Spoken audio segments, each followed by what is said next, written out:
नमस्कार दोस्तों, आप सभी का स्मार्ट लर्निंग यूट्यूब चैनल में हार्दिक स्वागत है। ये जो सीरीज चल रही थी इन्वायरमेंट एंड इकोलॉजी की, उसमें ये 6वां लेक्चर है, 6 नंबर लेक्चर है।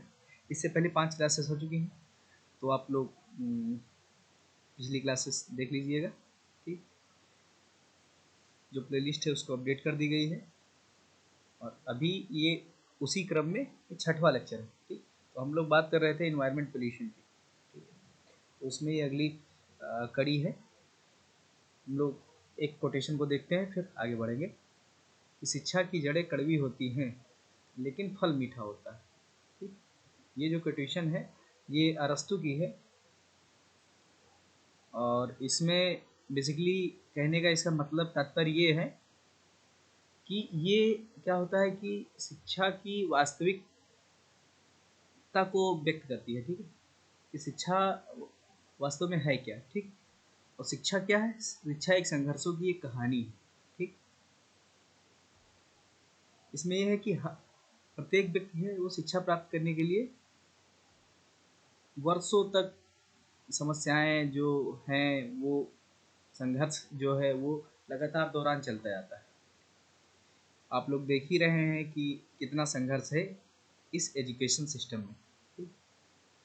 और अगर बात की जाए कि आपको रास्ते में कई सारी चीज़ संघर्ष और बाधाओं का सामना करना पड़ सकता है। आप लोगों को शिक्षा के क्रम में बहुत सारी आपको बाधाएं आएंगी। ठीक, कई संघर्ष होंगे, तो उनका हम लोग सामना करेंगे। और केवल एक ही चीज़ है जो आपको यह सुनिश्चित करने की आवश्यकता है कि आप कितना दे रहे हैं। ठीक, शिक्षा के प्रति आप अगर अपना 100% दे रहे हैं तो बहुत अच्छी बात है। अगर और कम दे रहे हैं तो फिर आपको बढ़ाने की ज़रूरत है। बस यही सुनिश्चित करने की आवश्यकता है कि आप 100% दे रहे हैं कि नहीं दे रहे हैं। आप अपनी गलतियों के साथ जो फिर आने वाली कठिनाइयाँ हैं उनसे सीख सकते हैं और उनसे सीखें भी, क्योंकि ये सभी जो आपको क्या देंगे, कौशल देंगे और क्षमता प्रदान करेंगे। ठीक, ये जो समस्याएं हैं, संघर्ष है, इनके प्रति हम क्या करेंगे, डट कर सामना करेंगे और अपने कौशल और क्षमताओं को निखारेंगे। ठीक, और अंततः होता ये है कि ये जो संघर्ष है लास्ट में आपको एक बेहतर और सीखा हुआ इंसान बनाएंगे। ठीक, तो इस कोटेशन का ये मतलब था, अरस्तु साहब ने ये कहा था। ठीक, कि शिक्षा की जड़ें कड़वी हैं लेकिन फल मीठा होता है। बात हम लोग आगे बढ़ते हैं अपनी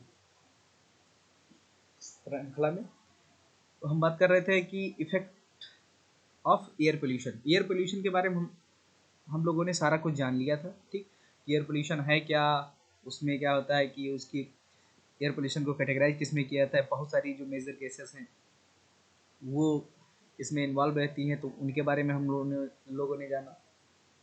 वो जो गैसेज हैं, गैसों के क्या प्रभाव होते हैं कि फिजिकल एंड जो इन्वायरमेंट लेवल पर होता है उसको हम लोगों ने जाना था। ठीक, और आज हम लोग जानेंगे कि जो एयर पोल्यूशन है उनका इफेक्ट कैसा है। ठीक, तो मेनली इफेक्ट दो प्रकार का होता है। ठीक, पहला अभी हम लोग बात करेंगे हेल्थ इफेक्ट की, देन सेकंड नंबर की बात करेंगे। ठीक है, तो पहली अगर बात किया जाए कि हेल्थ इफेक्ट, वैसे इसमें बात हो चुकी है लेकिन हम लोग फिर से बात करेंगे कि इसमें ये है कि नेम ऑफ पोल्यूटेंट इधर होगा, फिर ये आपकी उसके जो पोल्यूटेंट है उसके सोर्सेस क्या हैं और ये क्या है इसकी हेल्थ इफेक्ट कि हेल्थ में वो क्या प्रभाव डाल रहा है। बेसिकली ये है कि जो भी इंफॉर्मेशन हमने पिछली क्लास में पढ़ी थी 5वें लेक्चर में, बट उसी का ये क्या है कि एक चार्ट फॉर्म है कि इंफॉर्मेशन को इकट्ठा करके आप ये एक आपको टेबल बना दी गई है। ठीक, तो फिर यहाँ अच्छी तरीके से आप लोग इसको सीख सकते हैं। तो पहली गैस का हम लोग बात करते हैं कि क्या है कि sulphur dioxide, sulphur oxide, sorry. तो सल्फर ऑक्साइड क्या होता है कि ये बेसिकली इसका सोर्स कहाँ होता है, ये थर्मल पावर प्लांट से निकलती है और इंडस्ट्री से निकलती है। ये दो जगहों से मेनली एमिट होती है, थर्मल पावर प्लांट और इंडस्ट्रीज। अब इसका अगर हेल्थ इफेक्ट अगर देखा जाएगा तो देखा जाएगा आई एंड थ्रोट इरिटेशन होता है, कफ आता है, एलर्जीज हो जाती है, impairs enzyme function in respiratory system हो जाता है, रेस्पिरेटरी सिस्टम में जो एंजाइम का होता है वो इम्पेयर हो जाते हैं, ठीक। और क्या होता है कि reduces exchange of gases from lung surface, ठीक। तो ये क्या होता है कि जब ये सल्फर ऑक्साइड वहां जाता है तो वहां की जो गैसेज हैं लंग्स में, तो उनको क्या करता है, रिड्यूस कर देता है। जैसे वहाँ ऑक्सीजन होल्ड होती है, कार्बन डाइऑक्साइड होती है, तो उन जगहों को ये जाकर सल्फर ऑक्साइड घेर लेता है, तो फिर ऑक्सीजन और वो सारी चीज़ें मिल नहीं पाती, जिससे हमारी रेस्पिरेटरी सिस्टम जो है उसमें क्या होता है कि दिक्कत आने लगती है, आपका सांस फूलने लगता है, जलन होने लगती है, एक टाइप से। तो ये सल्फर ऑक्साइड के प्रभाव हैं हेल्थ के।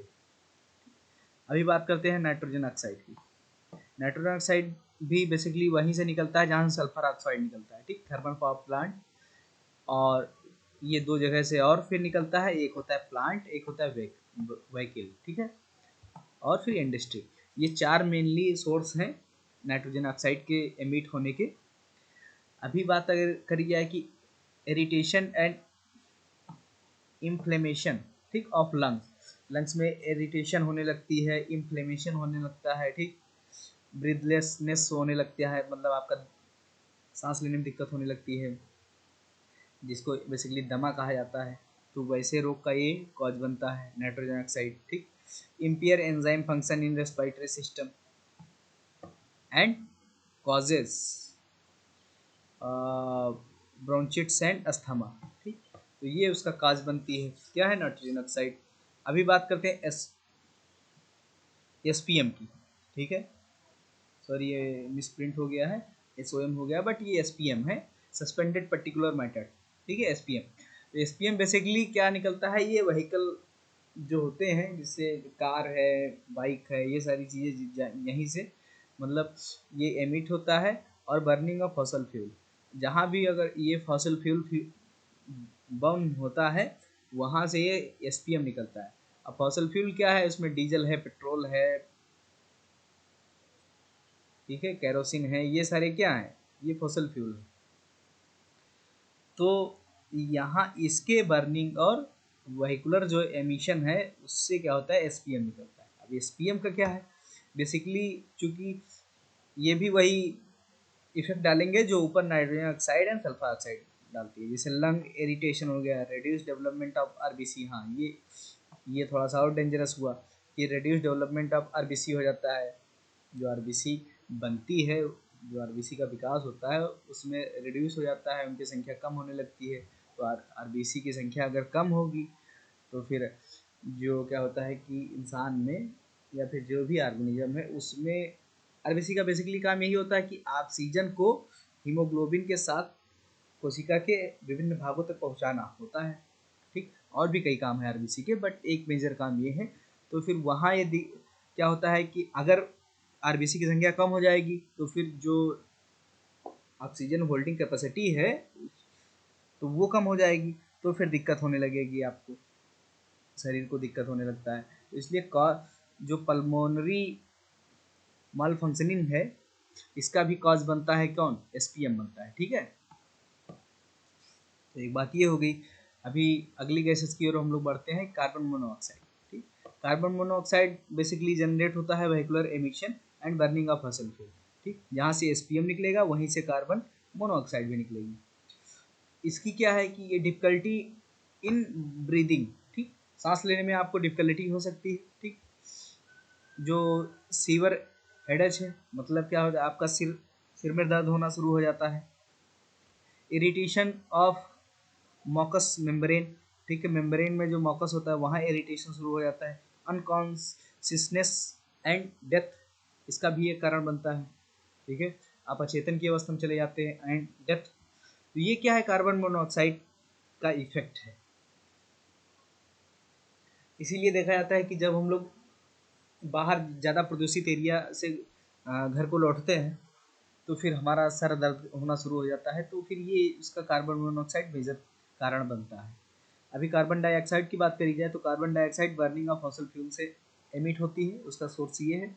और फिर ये क्या होता है कि जो इम्पेयर्स रिफ्लेक्सेस हैं वो सारी चीज़ें होंगी, कि आप जो भी रिफ्लेक्ट करते हैं, ठीक है, शरीर जो भी रिफ्लेक्ट करता है उसमें इम्पेयर होने लगता है, उसमें दिक्कत आने लगती है कार्बन डाइऑक्साइड की वजह से। जजमेंट ऑफ विजन, जो भी आप आपका जजमेंट है एंड जो विजन है, ठीक, उसमें प्रॉब्लम क्रिएट करता है कार्बन डाइऑक्साइड। एंड सेवर हेडेज, तो हेडेज के में भी दिक्कत है, ठीक है।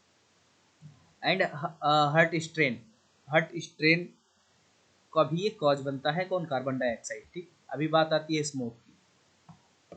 तो स्मोक का क्या है, इंडस्ट्री एंड व्हीकुलर पोल्यूशन। ये इंडस्ट्री एंड व्हीकुलर स्मोक के बारे में हम लोगों ने कल बहुत अच्छी तरीके से चर्चा करी थी, ठीक। स्मोक में होता है क्या है, बेसिकली फॉग और प्लस स्मोक, धुआं और अगर फॉग, ठीक, अगर दो चीज बनेगा, ये फॉर फॉग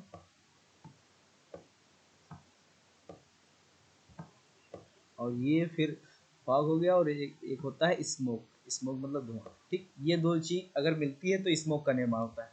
तो फिर ये दिक्कत क्या करती है कि रेस्पिरेटरी प्रॉब्लम जनरेट करती है, और इंटेंस इरिटेशन ऑफ आईज, आंखों में मतलब क्या होता है कि इंटेंस इरिटेशन इरिटेशन होना शुरू हो जाती है, ठीक। तो ये बेसिकली कॉज हुआ स्मोक का, ये हेल्थ इफेक्ट अपना डालती है। देन अभी हम लोग बढ़ते हैं अगली स्लाइड की ओर। और गैसेज में है अभी ओजोन है। ओजोन की अगर बात करी जाए तो ओजोन में क्या है कि ये ऑटोमोबाइल जो सेक्टर है वहाँ से ये एमिशन होता है। अब ये क्या है कि ब्रीथलेसनेस होता है इसकी वजह से, ठीक, अस्थमा है, वीजिंग है, चेस्ट पेन है, इम्फेसिमा है, ठीक, एंड क्रोनिक ब्रोनोचिट्स है, ठीक है। तो ये क्या होते हैं कि इतने मेजर काज है ओजोन के। अगर ओजोन क्या होता है कि अब पृथ्वी की जो निचली सतह है, कहने का मतलब ये है कि अगर अर्थ क्रस्ट से पर अगर ओजोन रहती है तो उसकी उस गैस का ये प्रभाव पड़ता है, ठीक। और अगर ये क्या होता है कि एटमॉस्फेयर में अपर लेवल पे होगा तो फिर ये हमको यूवी रे से बचाता है, ठीक। तो इसके नुकसान भी हैं, इसके फायदे भी हैं, बट जगह बदलने के साथ डिपेंड ये करता है कि ओजोन पाई कहाँ जा रही है, ठीक है। अभी ये सीएफसी हो गया, क्लोरोफ्लोरोकार्बन हो गया, ये क्या बेसिकली जनरेट कहाँ से, रेफ्रिजरेटर से होता है, स्प्रे से होता है, ठीक, एमिशन फ्रॉम जेट्स, ठीक, जो जेट विमान चलते हैं वहाँ से क्लोरोफ्लोरोकार्बन जनरेट होता है। स्प्रेज मतलब ये होता है कि जैसे परफ्यूम है और जो सेविंग क्रीम्स हो गए, फॉर्म्स हो गए, तो वहाँ से ये क्लोरोफ्लोरोकार्बन जनरेट होता है, ठीक है। तो ये है क्या, depletion of stratosphere ozone layer, ठीक, ये वहाँ पाई जाती है। एंड ग्लोबल वार्मिंग, जो ओजोन लेयर है स्ट्रेटोस्फियर में उसमें डिप्लीशन लाती है। क्लोरोफ्लोरोकार्बन क्या होता है कि वहाँ उस लेयर को पतली कर देती है, ठीक, अपना वहाँ जा करके जब सीएफसी जा करके वहाँ अन्य गैसों के साथ जब मिलती है, ठीक, रिएक्शन होता है तो फिर वो ओजोन को O2 में कन्वर्ट कर देती है, ठीक। तो O2 है तो फिर ऑक्सीजन नीचे चली जाती है। अब ऑक्सीजन हो गया तो ओजोन वहाँ, ओजोन की संख्या घटती जाती है जिससे वो लेयर पतली होती जाती है। तो ये क्लोरोफ्लोरोकार्बन का इफेक्ट हो गया। अभी ये हाइड्रोकार्बन की बात करी जाती है। हाइड्रोकार्बन क्या है, बर्निंग ऑफ फॉसिल फ्यूल है। अगर फॉसिल फ्यूल जलता है, ठीक है, तो फिर हाइड्रोकार्बन जनरेट होता है। कार्सिनोजेनिक इफेक्ट ऑफ लंग्स, ठीक, ये लंग्स में इफेक्ट डालता है। Kidney damage, hypertension, respiratory distress, irritation of eyes, और फिर nose and throat, asthma, bronchitis and impairs enzyme function in respiratory system. तो फिर ये बेसिकली इतना सारा इफेक्ट डालता है कौन, हाइड्रोकार्बन। अभी बात करते हैं कि जो टोबैको स्मोक होता है, ठीक, जो तम्बाकू का जो धुआं होता है वो कहाँ से जनरेट होता है, तो जनरेट सबको पता है। या तो फिर आप तम्बाकू को सिगरेट में लेकर ले रहे हैं तो फिर होता है, या फिर ये तम्बाकू और जगह कहाँ होता है, सिगार में होता है, ठीक है। अभी बात करते हैं कि क्रोनिक ब्रोंचिटिस हो गया, अस्थमा एंड लंग्स कैंसर हो गया, ठीक, इरिटेशन ऑफ आइज हो गया, नोज एंड थ्रोट्स हो गया, ठीक, ये इसके हो गए। अभी बात करते हैं मरकरी के, ठीक। मरकरी क्या है, ये जनरेट कहाँ से होती है, इंडस्ट्री से होती है, ठीक, जहाँ पे मरकरी का प्रयोग किया जाता है। अब ये मरकरी क्या होता है कि ये बहुत ज़्यादा इफेक्ट डालता है हमारी हेल्थ पर। अभी ये देखते हैं कि इसमें क्या होता है कि अभी ये देखो ये नर्वस जो सिस्टम है उसमें डिसऑर्डर ले आता है, ठीक है। इंसोमिनिया होता है, मेमोरी लॉस हो गया, ठीक, एक्साइटेबिलिटी हो गई, अभी एक्साइटेबिलिटी जो है इरिटेशन हो गया उसमें है, ट्यूमर हो गया, ठीक,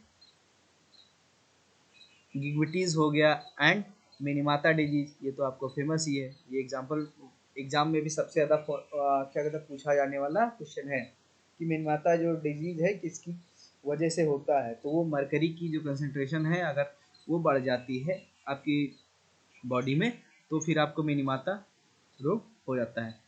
इसको याद करने की ट्रिक क्या है, M for mercury and M for Minamata, ठीक। बात आती है लेड की।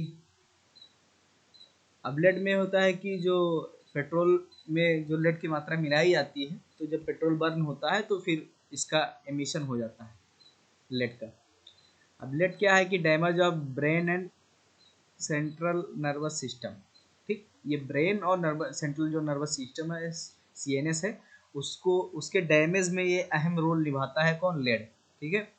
बात और किडनी की हो जाती है, किडनी एंड ब्रेन हो गया उसमें भी ये डैमेज का कारण बनता है। इम्पेयर ऑफ जो इंटेलिजेंस है, इंटेलिजेंस की जो क्या होती है ये टिश्यू होता है जिसको हम बोलते हैं कौन, उसमें ये दिक्कत करता है, वो इंफॉर्मेशन गैदर नहीं कर पाता है।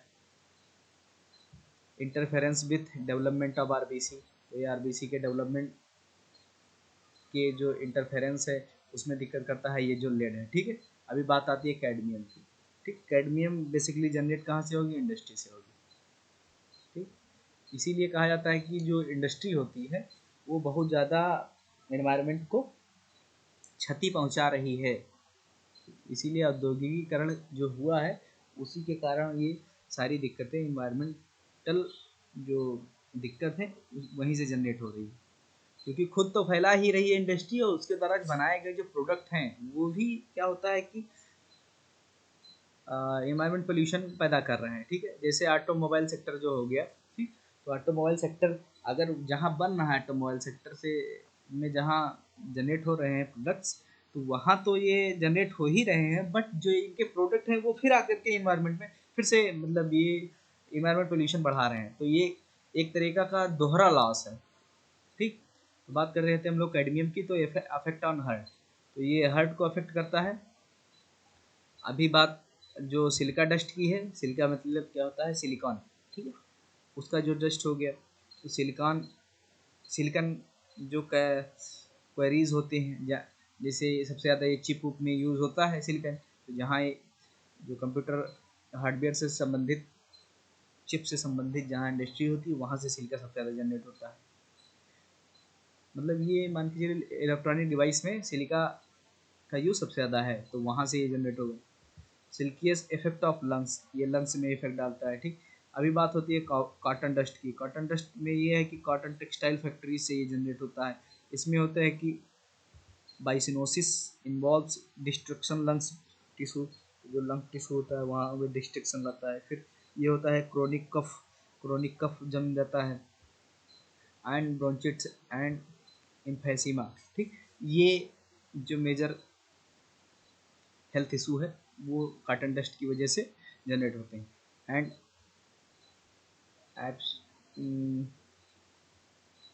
एस्बेस्टस जो डस्ट है वो एस्बेस्टस जो माइनिंग है वहाँ से होता है, ठीक। सीट की जो मैन्युफैक्चरिंग होती है एस्बेस्टस की जो, तो वहाँ से ये जनरेट होता है, ठीक। ये क्या है, जो रेस्पिरेटरी प्रॉब्लम है वहीं सबसे ज़्यादा जनरेट करेगा। और जो कैंसर का भी जो लीड जो कॉज है वो एस्बेस्टस डस्ट जो है वो होती है, ठीक। अभी बात ये करते हैं कि रेडियो एक्टिव जो पोल्यूटेंट है उनका क्या रोल है।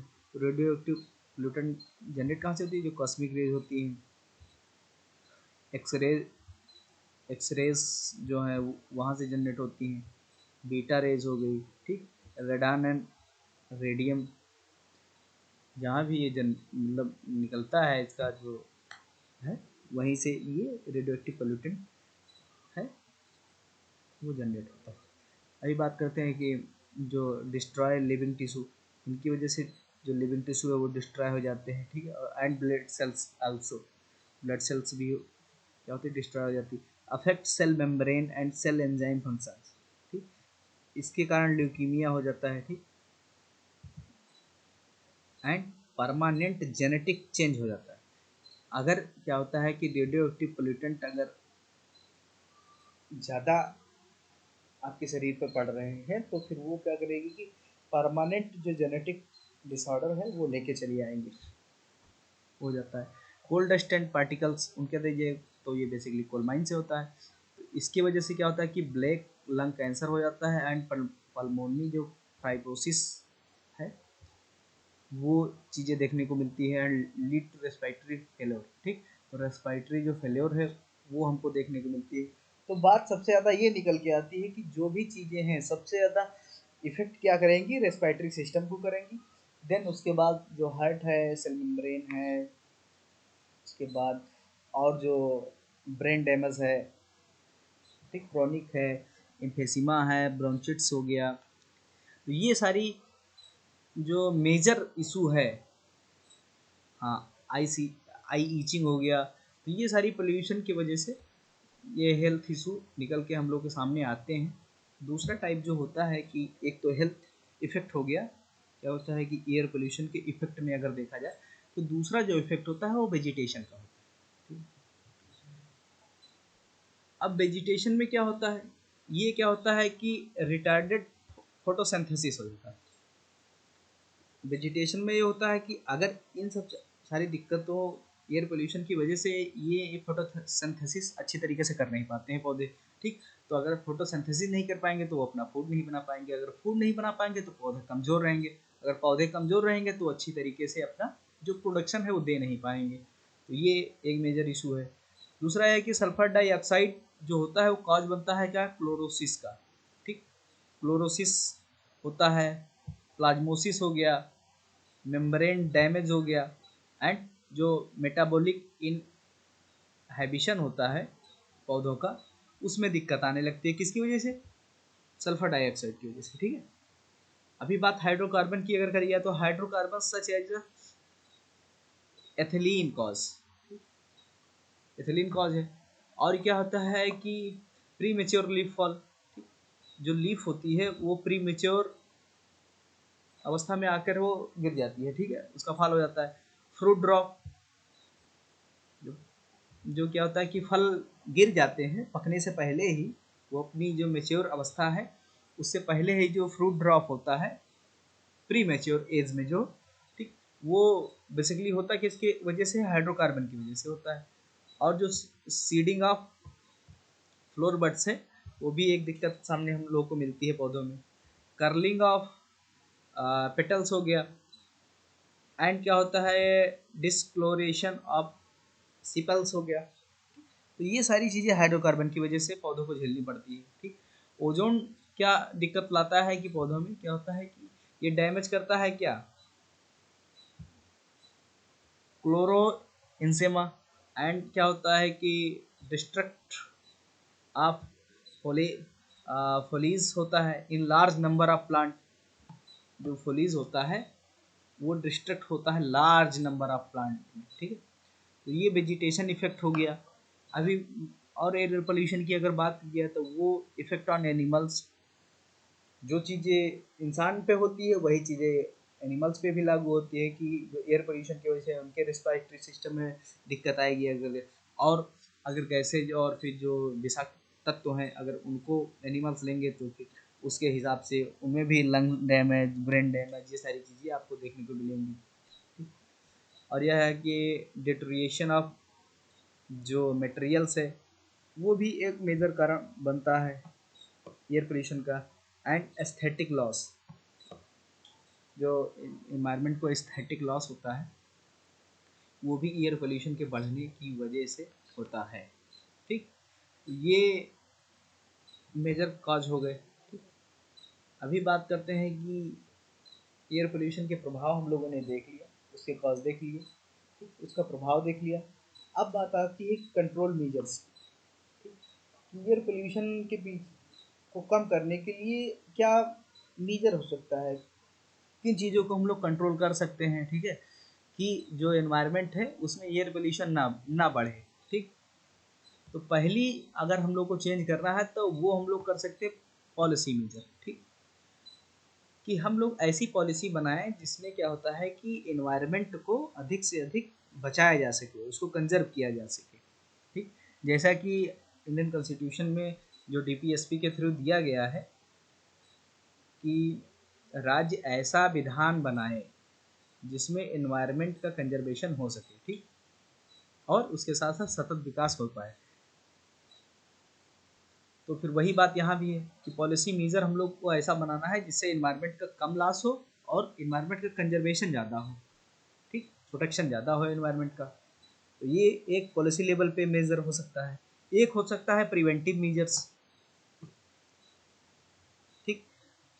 तो प्रिवेंटिव मेजर हम लोग ला सकते हैं जिसकी वजह से जो एयर पोल्यूशन है उसको हम लोग कम कर सकते हैं, ठीक। अब आगे हम लोग बढ़ते हैं तो क्या है कि प्रिवेंटिव मेजर्स में क्या क्या चीज़ें हो सकती हैं हमसे। तो पहली लेवल पे ये है कि सिलेक्शन ऑफ सूटेबल फ्यूल, ठीक। जो हम लोग सूटेबल फ्यूल है उसको हम लोग चेंज कर सकते हैं अपनी स्तर पे, ठीक है, कि अभी हम लोग फॉसल फ्यूल पे डिपेंडेंट हैं तो हम लोग अभी उसको कन्वर्ट कर सकते हैं सोलर एनर्जी के साथ, ठीक, कि हम लोग मूव कर जाएं सोलर एनर्जी पे, या फिर हम लोग हाइड्रोजन एनर्जी पे चले जाएं, ठीक, या फिर नाइट्रोजन किसी ऐसी क्या किसी ऐसे प्रिवेंटिव मेजर की तरफ चले जाएं, फ्यूल को हम लोग सस्टेनेबल जो फ्यूल है उन पे चले जाएं, नवीकरणीय रिन्यूएबल एनर्जी पे हम लोग ट्रांसफ़र हो जाएं फॉसल फ्यूल से। तो फिर ये चीज़ हो जाती है सिलेक्शन ऑफ सूटेबल फ्यूल, ठीक।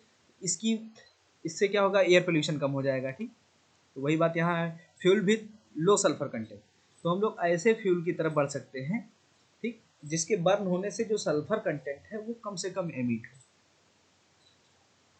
और हम लोग क्या करते हैं, इट्स इफिशियंट यूटिलाइजेशन, इसको हम लोग इफिशियंट तरीके से यूटिलाइजेशन कर सकते हैं सूटेबल फ्यूल का, ठीक। तो एक बात ये हो जाती है। दूसरा है कि हम लोग मॉडिफिकेशन कर सकते हैं। मॉडिफिकेशन कहाँ करना है, जो इंडस्ट्रियल प्रोसेस है and equipment to reduce emission, जो भी हम लोग इक्विपमेंट बना रहे हैं, ठीक, इंडस्ट्री में और इंडस्ट्रियल प्रोसेस में जो भी मशीनरी का हम लोग यूज़ कर रहे हैं उसमें हम लोग ऐसा मॉडिफिकेशन कर दें कि कम से कम जो एमिशन है वो जनरेट हो, ठीक। जिससे हम लोग क्या करते हैं कि जो एयर पोल्यूशन को बढ़ाने वाले जो विभिन्न गैसें हैं, विषाक्त जो पदार्थ हैं, ठीक है, तत्व हैं, तो उनको हम लोग एनवायरनमेंट में कम से कम छोड़ें, जिससे क्या होता है कि एयर पोल्यूशन कम हो जाए, ठीक। तो ऐसे हम लोग मॉडिफिकेशन कर सकते हैं किस स्तर पे, इक्विपमेंट लेवल पे और इंडस्ट्रियल जो प्रोसेस है उनमें, कि जिससे हम लोग एमिशन को रिड्यूस कर सकते हैं। बात ये हो गई। अभी नेक्स्ट क्या हम लोग प्रिवेंटिव मेजर्स कर सकते हैं कि सेलेक्टिंग जो सेलेक्ट हम लोग सिलेक्शन कर सकते हैं किसका, सूटेबल मैन्युफैक्चरिंग का, ठीक, सूटेबल मैन्युफैक्चरिंग का कर सकते हैं, मैन्युफैक्चरिंग साइट का कर सकते हैं, सॉरी, हाँ। बात ये आती है कि हम लोग क्या होता है कि सूटेबल जो मैन्युफैक्चरिंग साइट है, अब हम ऐसी जगह क्या होता है मैन्युफैक्चरिंग ना करने लग जाएं जहाँ पर हम लोग देखते हैं कि अधिक से अधिक वेजिटेशन हो, इंडस्ट्री वहाँ लगाइए जहाँ कम वेजिटेशन हो, अनउपजाऊ भूमि हो, वहाँ पे क्या होता है मैन्युफैक्चरिंग प्लांट लगा सकते हैं। अब अब हम लोग अगर अपनी जो मैन्युफैक्चरिंग प्लांट है अगर हम लोग किसी जंगल में लगाते हैं या फिर जहाँ एनवायरनमेंट बहुत हाई लेवल पे है, अच्छी तरीके से है, ठीक, तो अगर वहाँ लगाएंगे तो फिर वो जंगल भी खत्म हो जाएगा मैन्युफैक्चरिंग प्लांट लगाने के चक्कर में, और जो ट्रांसपोर्टेशन हो जाएगा वहाँ, वो भी वहाँ की जो वेजिटेशन है, जो हैबिटेट, जो वहाँ के पौधे हैं उनको दिक्कत होने लगेगा, ठीक। तो हम लोग एक सूटेबल मैन्युफैक्चरिंग साइट डिडक्ट कर सकते हैं, वहाँ इसको इम्प्लांट करेंगे इंडस्ट्रीज को और जोन डेवलप करेंगे। जैसे अगर ये भारत लेवल पे देखा जाएगा, ठीक है, तो ये वेस्टर्न घाट में हम लोग इंडस्ट्री नहीं लगाएंगे, ईस्टर्न घाट पे इंडस्ट्री नहीं लगाएंगे, सतपुड़ा रेंज में नहीं लगाएंगे, बिंद रेंज में नहीं लगाएंगे, ठीक है, मैकाल हिल्स के आसपास नहीं लगाएंगे। हम लोग लगाएंगे फैक्ट्री लगा सकते हैं कहाँ, डेक्कन ट्रैप पे लगा सकते हैं। मैदानी भागों में भी नहीं ज़्यादा से ज़्यादा लगाना चाहिए, क्योंकि दिक्कत ये होती है कि मैदानी भागों में लगाएंगे तो फिर जो उपजाऊ भूमि है वो कवर हो जाएगी इंडस्ट्री की वजह से, तो फिर तो क्या होता है कि जो लैंड है कृषि के लिए वो कम हो जाएगा।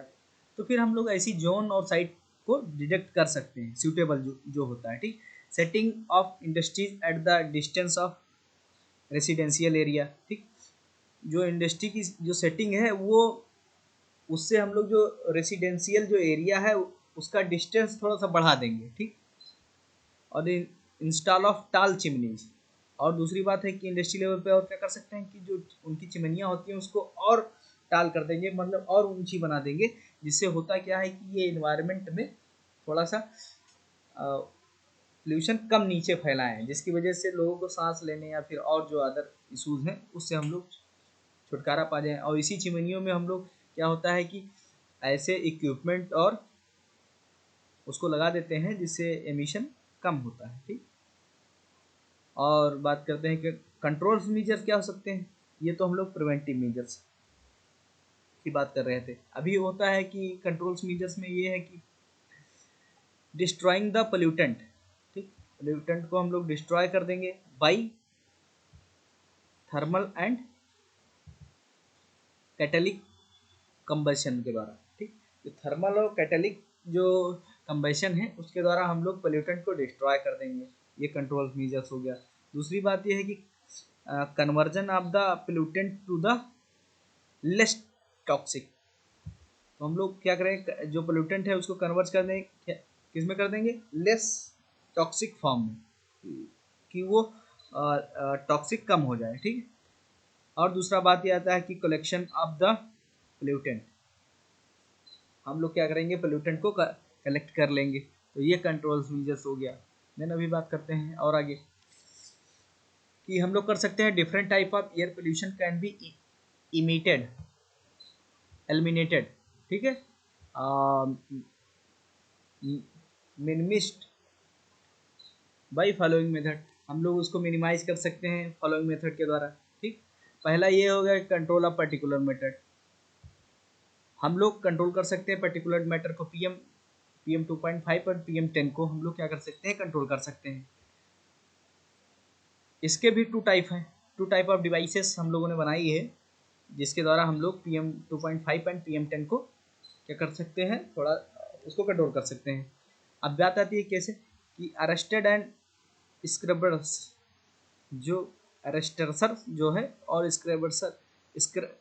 स्क्रबर्स जो होते हैं उनको हम लोग यूज़ करेंगे और क्या करेंगे, रिमूव करेंगे पीएम पोल्यूटेंट को फ्रॉम एयर, हवा से, ठीक है। दीज आर अरेस्टरेसर और स्क्रबर्स क्या होती है इनमें आप अगर देख दिया जाए तो these are use are separated, जो पर्टिकुलर मैटर्स है उसको कंटेमिनेटेड कर देंगे ये एयर में। और स्क्रबर्स क्या है, ये यूज करेगा क्या, क्लीन एयर को, बोथ डस्ट को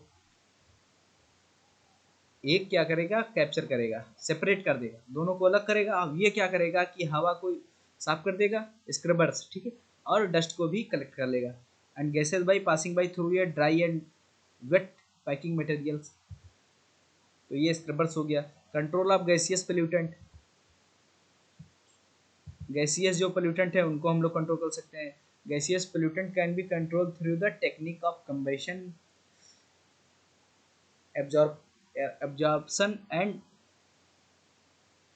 एडसॉर्प्शन, ठीक है। ये तीन मेथड हो गए, उसके द्वारा ये लोग क्या करेंगे, गैसियस फॉर्म को, पोल्यूटेंट को ये लोग कंट्रोल कर लेंगे, ठीक। तीसरा ये आता है कंट्रोल ऑफ ऑटोमोबाइल एग्जॉस्ट, इसमें ये क्या है, यूज ऑफ इफिशियंट इंजन, ठीक। ऑटोमोबाइल सेक्टर में क्या करेंगे ये लोग, इफिशियंट इंजन को बनाएंगे। जैसे इंडिया ने अभी मूव कर गया है BS4 से लेकर, ठीक है, जो भारत का स्टैंडर्ड है BS4 से लेकर डायरेक्ट टू BS6 पे चला गया है, ठीक है। इससे क्या हो गया, इंजन और एफिशिएंट हो गए। तो इसकी वजह से क्या होता है कि जो जो पोल्यूशन निकलता था इंजन से अब वो कम हो गया है, ठीक, क्योंकि उसमें क्या होता है कि multi point fuel injection engine लगा दिए गए हैं, जिसमें ये होता है कि